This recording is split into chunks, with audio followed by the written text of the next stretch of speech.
Hi everyone, I'm Mia Savage and welcome back to my channel, or welcome to my channel. Today's Storytime Saturday, I'll be talking about my online dating horror stories, or if that's even what it's called, because, I mean, they're not that bad. I mean, some people's story times are a little, probably eccentric and a little, fake, but I'm just going to tell you the do's and don'ts or my experience on online dating. So, here we go. So I've tried all, the dating websites. I've tried OkCupid, I've tried Plenty of Fish, I've tried, Tinder, I've tried Bumble. Bumble and Tinder are probably the best apps that I've used for that because, OkCupid and Plenty of Fish, you cannot filter the creeps that contact you, and it's overwhelming. Like, you get spammed a lot with the guys, and most of the guys are not nice if you don't respond. Like, I had one guy that threatened me, like, how dare you, you're an evil person, you deserve all this bad luck in your life. And I'm like, really, dude? Like, we didn't connect, I did not like you, and you're a psycho. Like, please don't give people your numbers if you're not planning to really like them. Go on Snapchat, add them on Snapchat, or Kik, I don't have Kik, or whatever that shit's called, but yeah, add them there and verify that, make sure they're a real person, because you don't want to get catfished. It's 2016. Nobody wants to be catfished. So yeah, that really helps narrow down. Like, have a real conversation with them before you meet. I know some people just meet, like, they talk to somebody the same day and they meet them right away, which is fine. I mean, but to save you heartache and, away from the creeps, and if you want a real relationship, actually get to know them before you actually meet them. I know, don't waste your time, but whatever. This is where it works. Bumble and Tinder had a lot of luck. I mean, I could probably make a separate video of the comments that people have written me on OkCupid and Plenty of Fish. But Tinder, I mean, you can't really go wrong. I know some people are jerks, but you're swiping right and you obviously have some sort of attraction. I mean, Bumble, the girls, make the first move, which is really nice. I've grown to really like that part. So, okay, let's get back to my story. Fast forward to 1 year ago, last summer around July, I started talking to this guy named Brad. I'm going to change his name because it's the closest thing to his real name. And I'm still friends with him, so I don't want to expose him. But yeah, so I started talking to Brad, and we hit it off. We started talking on Snapchat after we started talking online. And he was really nice. Like, we hit it off, I was attracted to him. And he was attracted to me, and he wasn't a catfish, so thank God. And so we planned to have it, we were talking actually for a whole month. Like, I know that, some people were like, oh my God, you talked to him for, a month and you never met. But yeah, I like to get to know people, I like to become their friends, get to know them on, a mental level rather than a physical level first. So that's what I did. We were talking, full paragraph sentences every single day, nonstop, which is nice, he was a good friend. So then we finally decided to meet in July of last year. No, it was actually July, August. It was still really nice outside. It was July, August. So we started talking in July. Sorry, I don't mean to backtrack, but we started talking in July 2015, and we met August 2015. So we were talking for a good month around a park around my house, which was a mutual, a big nice area. So it wasn't come meet me in my house, I'm not that stupid, okay? So then we started talking, and we ended up hitting off. We acted like we've known each other for years, which I love. That's the best kind of relationship, is to be, best friends and to be, partners. So we started talking, and it was nice. We did the whole meet and talk thing for at least 2 or 3 times within maybe a couple weeks in between. And then it was about 3 months into us talking. We still didn't go on a real date. And I just invited him over. I'm like, okay, I'm gonna bite the bullet. Maybe get out of the friend zone with one another. And I'm like, okay, do you want to come over and watch a movie? Because it was around Halloween time at that time. Because we started talking in August, September, October. Yeah, so it was 3 months, so October. I'm like, oh, do you want to watch a scary movie for Halloween? And if anybody knows me, I love scary movies. Love all of them. So we started, I think we watched Cabin in the Woods, which was on Sci-Fi at that time. So I'm like, okay, come over and watch a movie. So we watched Cabin in the Woods. He was a gentleman, he didn't make any moves, which was nice nowadays. And so we did that. So then I think I grew some balls, and I think I maybe kissed him, and you know, it was nice, like, see if there was like an actual spark, and you know, there kind of was. So after that, like, we still talked, but my grandmother was sick, so it was really hard to like meet up with him or with our work schedules, so we were still talking. But he never like officially asked me on a date, which kind of rubbed me the wrong way.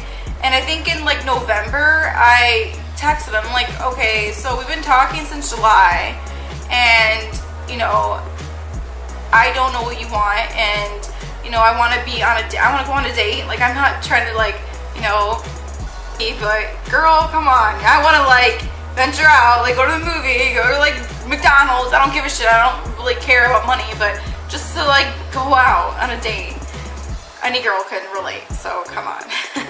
So yes, so then he texted back. He's like, oh, I'm so sorry, you know, I understand. And I'm like, you know, I'm like, so do you want? He's like, yeah, I was gonna plan it, you know, ask you out on a date. And I'm like, dude, you know, I just can't deal with this anymore. You know, I think we should just, you know, take a break, because November was on my birthday too. So I'm like, you know what, I want to spend my birthday with somebody, you know, nice. And Lord knows I did not. I always have like, I give people the benefit of the doubt. I like give them so many chances, but once I'm done with them, I'm really done with them. But so I told him like, okay, let's, you know, take a break for a little bit. So the next few weeks up until like Christmas time, that's when he like messaged me again. And I was talking to somebody else at the time, which I'll get to that story later. And Brad is like, oh, you know, I'm so sorry. You know, I was thinking of a song the other day and it reminded me of you. You know, that cheesy like excuse just to text you type thing. So we started talking again, and you know, he was actually really there for me when my grandmother got really sick, and she ended up passing away in January, which was really horrible. And he was Brad was actually there for me, so it was really nice of him. And then we ended up hanging out again. I gave him another chance in December, January, and we hung out, and you know, we had a good time. Like, we were like good friends, and every time we hang out, even though we had a gap, we just pick up where we left off. Like, it was just like we know so much about each other. So then I gave him a couple months later, and then he ended up just coming over my house like all the time and just watching movies, but no date. But I don't know why I put myself out there again, and like again, I was in a situation where it was just like a fuckboy type shit, and I don't want to. I already deal with that with Rick the Prick in previous times. So I'm like, I don't want to go through this again. You know, I'm too old for this. So again, around like March, April of this year, so I'm like, Brad, I can't do this again. Like, I don't want to waste my time again for you just to play games and stuff.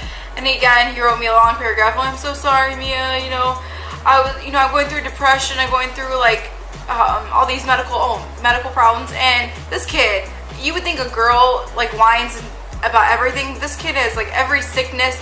If he like hurts his pinky, he like freaks out like, oh, I'm so sick, blah blah blah. And half the times we made plans to hang out in between from like July to April.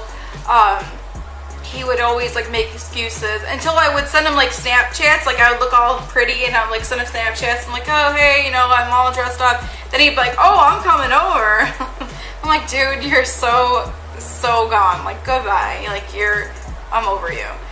In April, I texted him and he's like, oh, I'm going through depression. And I'm like, you know what? I don't have time for this. Like, I have my own problems to deal with. And it was just horrible. So I moved on from him. But we're still friends. Like, we're going to hang out tomorrow, actually. But as friends. But it works out. Sometimes it doesn't. But you gotta watch out for fuckboys. Fuckboys all the time. But he's a nice fuckboy, if anything. And then there's a second guy that I met on there. I'm gonna call him Daniel. So Daniel I met in December when me and Brad were on a break. And Daniel was actually the opposite of Brad. Daniel, like, right off the bat, he wanted to take me out to dinner and a movie. Like, every time we hung out, like, he took me out. Like, it was nice. And the only red flag about Daniel was that he was younger than me, which, You know, I did not realize that until we met up. He's like, oh yeah, I'm so-and-so age, but me, and I don't have time for that. But at least his maturity was, you know, semi-good. And the thing about Daniel is that I liked about him is he was family oriented, and I love my family, and he loves his family, and we would always talk about like, oh yeah, we should get our families together and stuff like that. Like, and we were only talking for a month, and he was really sweet. And so Daniel and I actually really liked him. He really liked me, and then he like a red flag type thing was that he showed his mom my picture, and his mom, I guess, thought I was too promiscuous. Like, ew, don't date a girl that like shows her cleavage too much. Well, I'm not gonna be a nun, okay? I have boobs, okay? I'm not gonna cover them. It's not like I was like fully out, you know, but whatever. And I'm like, really? You could have showed her any picture, and you had to show her certain pictures of my Facebook, which were not even that bad. And he's like, yeah, you know. I'm like, dude, the thing about me is that if your mother does not like me, then it's not gonna work out. Like, I'm very family oriented, you know, first impressions, everything, and obviously her first impression of me is that I'm promiscuous, even though if you met me, I am totally not promiscuous at all.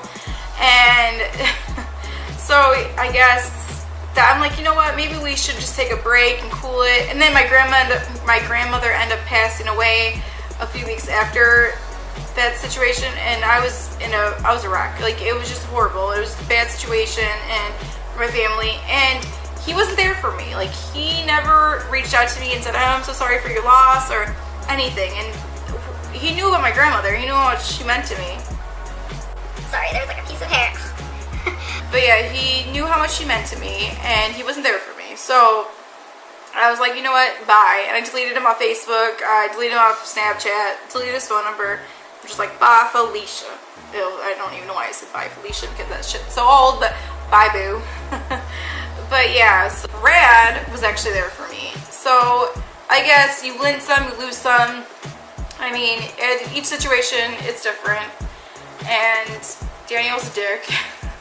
And Brad is a fuckboy, but he's a nice fuckboy. So I guess it works out. Like, and I've been talking to this other guy now, the third guy, but this is like months later. So I've been talking to this other guy.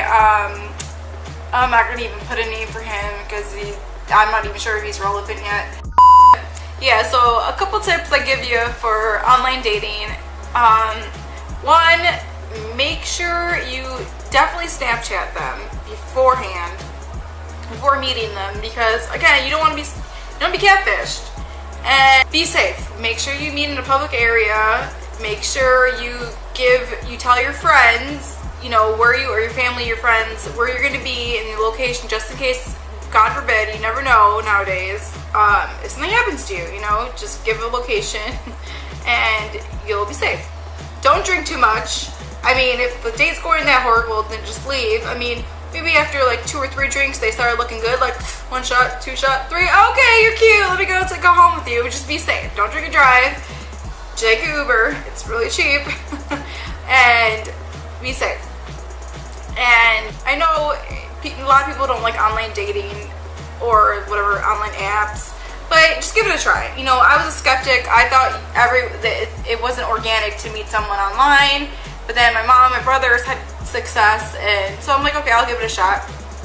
And you end up meeting really good people. Like, even though they're not your significant other, you can make good friends on there, which is awesome. You know, everyone could use more friends. Alright, well, thank you so much for watching my Storytime Saturday, and please like and subscribe. I'm going to try to be more on a schedule, doing Try It Tuesdays and Storytime Saturdays from now on.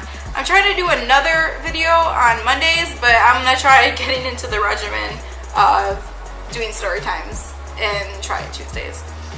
Bye, guys.